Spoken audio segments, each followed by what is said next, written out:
루카스TV가 드리는 이민정보, 현지인 가격과 외국인 가격 2.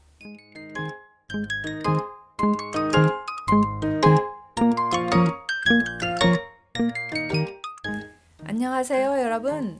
지난번 영상에 보여드린 현지인 가격과 외국인 가격에 대한 설명이 조금 미흡한 것 같아서 부연 설명으로 2편 영상을 만들어 봤습니다. 여러분들에게 좋은 참고가 되었으면 좋겠네요. 저의 30년 취미가 해외여행인데 그것만큼 필리핀으로 이민을 오기 전에는 프리다이빙을 즐기다가 스쿠버로 전향을 했었는데요. 다이빙을 가면 이제는 나이가 있어서 언제부터인가 매일 다이빙을 하루 3강씩 쳐내기엔 무리더라고요. 그리고 저는 사진 찍기나 아름다운 산호초와 물고기를 좋아하는 그런 다이빙보다는 거센 조류를 타는 트리프트 다이빙을 즐기는지라 체력 소모가 더하죠. 그래서 다이빙을 가면 꼭 배를 한 대 빌려 자유롭게 스노클링이나 프리다이빙을 즐기는 사이트를 찾아 색다른 물놀이를 즐기고 해변에서 바비큐와 휴식도 즐기는 여행도 하는데요. 제가 다니는 다이빙 사이트 지역 그 어디에도 방카를 반나절 대절하는 데 드는 비용은 그 배의 사이즈에 따라 틀리지만 우리가 흔히 접하는 호핑용 10명 정도 탈 수 있는 소형 방카의 경우 2,000페소면 충분합니다. 근처 해변가로 호핑을 하러 이동하는데 드는 휘발유는 500ml 콜라병 한 병이면 충분한데 방카 선장은 우는 소리 하면서 휘발유 값이 올라서 더 달라고 생떼를 쓸 때도 있죠. 그땐 기름값은 내가 낼게 하고 콜라병 한 병 사주면 끽소리 안 합니다. 그 이유는 저놈이 뭘 좀 아는 놈인 거죠.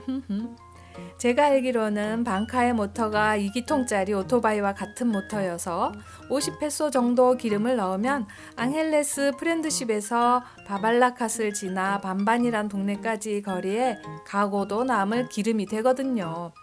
그런데 놀라운 건 제 고등학교 후배가 나름 필리핀에 대해서 상당히 해박한 거의 8년차 다이빙 리조트 사장인데요.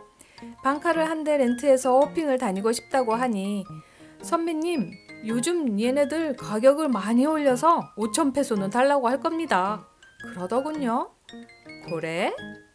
그러고선 바로 흥정을 하러 바닷가로 나가 7명이 호핑을 가려는데 반나절 얼마냐고 하니까 아니나 다를까 착하게 생긴 선장은 5,000페소를 부르고 사기꾼처럼 생긴 선장은 6,000페소를 부르더군요. 비싸다고 말도 안 된다는 표정으로 단호하니까 살짝 꼬리를 내리고는 비치 입장료와 스노클링용 마스크 모두 포함해서 그렇다더군요.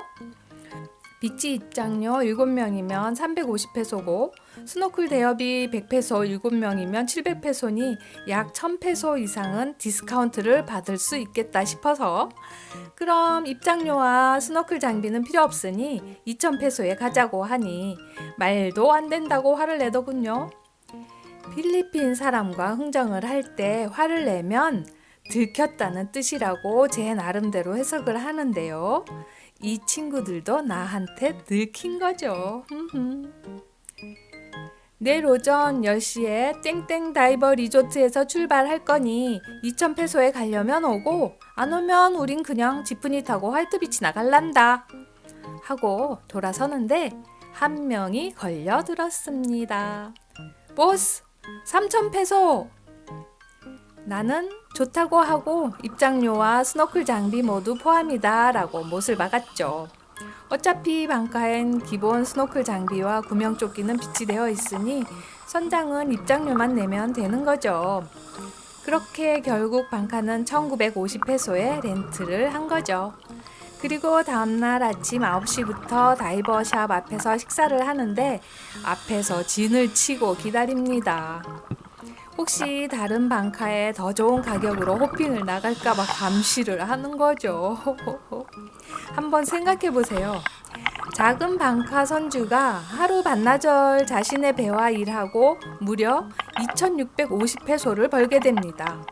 이 얼마나 시골 어촌 마을 필리핀 사람에게 큰 소득의 사업이겠어요.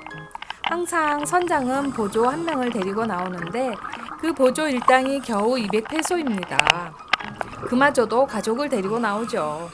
하루 종일 그 방카를 끌고 바다로 나가 낚시를 해도 그 돈은 못 벌잖아요. 그 원리로 여러분들이 현지인 물가를 상상하시면 어느 정도 감이 오실 거예요. 일전에 필리핀 일반인들이 외식으로 먹는 스트리트 푸드 중에 깐틴이란 곳을 소개해 드린 적이 있는데요. 보통 한 끼 식사비가 1달러 미만이었죠. 베트남에 여행을 가면 제가 자주 애용하는 스트리트 식당에서 먹는 푸짐한 국수 한 그릇이 보통 2달러 정도인데 필리핀은 절반 가격이랍니다. 물론 여러분들도 자주 애용하시는 백화점에 있는 필리핀 식당 중에 제리스 그릴, 이카부드, 꾸야제이, 메사 같은 식당들은 조금 고급인데 1인 5불 정도 하고요. 그나마 대중적인 깨끗한 백화점 내의 깐틴 식당으로는 푸드콜트와 톨하우스를 보시면 됩니다. 이곳은 보통 한 끼 식사비가 1.5달러에서 2달러 정도 생각하시면 됩니다.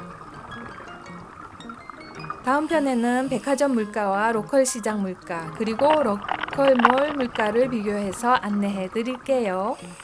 유명 메이커가 아닌 일반 브랜드의 경우는 품질이 거의 비슷한데 가격 차는 거의 2배 정도 나는 걸 직접 확인해서 보여드릴게요. 이민생활 오래 하신 분들도 한 번도 가보지 못하셨거나 자주 안 가시는 그런 곳일 겁니다. 그리고 드디어 당구대가 완성되었습니다. 박수! 2명의 나이 드신 꾸야들이 수고했고요. 저희 직원 1명이 도와서 3일 걸린다는 거 4일 만에 무사히 제작 완료했습니다. 사실 어제 모두 다 끝나고 간다는 거 잡아놓고 밸런스를 체크했는데 볼이 휘더라고요. 내가 아는 필리핀 사람들은 일은 잘하는데 크로징이 약하다는 걸 알기에 불러놓고 직접 슬로우샷을 해서 맞춰보라고 했죠. 밸런스 다 잡았다고 큰소리 치다가 직접 쳐보고는 볼이 휘어서 맞추질 못하니 끽소리 안 하고 밸런스 잡는 작업을 다시 합니다. 보통 필리핀 사람들에게 일을 맡기면 맡긴 사람도 귀찮아서 대충 보고 겉모양이 번지르르 하면 오케이 사인을 주잖아요. 절대 그러시면 안 됩니다. 일하는 과정에서는 크게 잔소리 안 해도 되지만 반드시 마치고 나면 클로징이 잘 되었는지 꼼꼼히 살펴봐야 합니다. 한국도 마찬가지지만 오케이 하고 바이바이 하면 그걸로 끝이거든요. 점심시간부터 석양이 지고 어두워질 역에 겨우 밸런스를 맞추고 퇴근을 합니다. 땡큐 뽀 꾸야. 그런데 슬픈 일이 하나 있어요. 흑흑흑. 저 꾸야들이 저보다 어리다는 거예요. 제가 오히려 꾸야네요. 나이 먹는 거 생각 안 하고 사는 것도 정신건강 유지에 도움이 된다지만 젊은 사람들 보기엔 주책일 수도 있죠. 참 왠지 서글프네요. 저 꾸야들을 보고 있자니 거울 속에 저를 보는 것 같아서 에휴. 여러분 오늘은 여기까지고요. 좋은 하루 되세요. 안녕. 흑흑흑.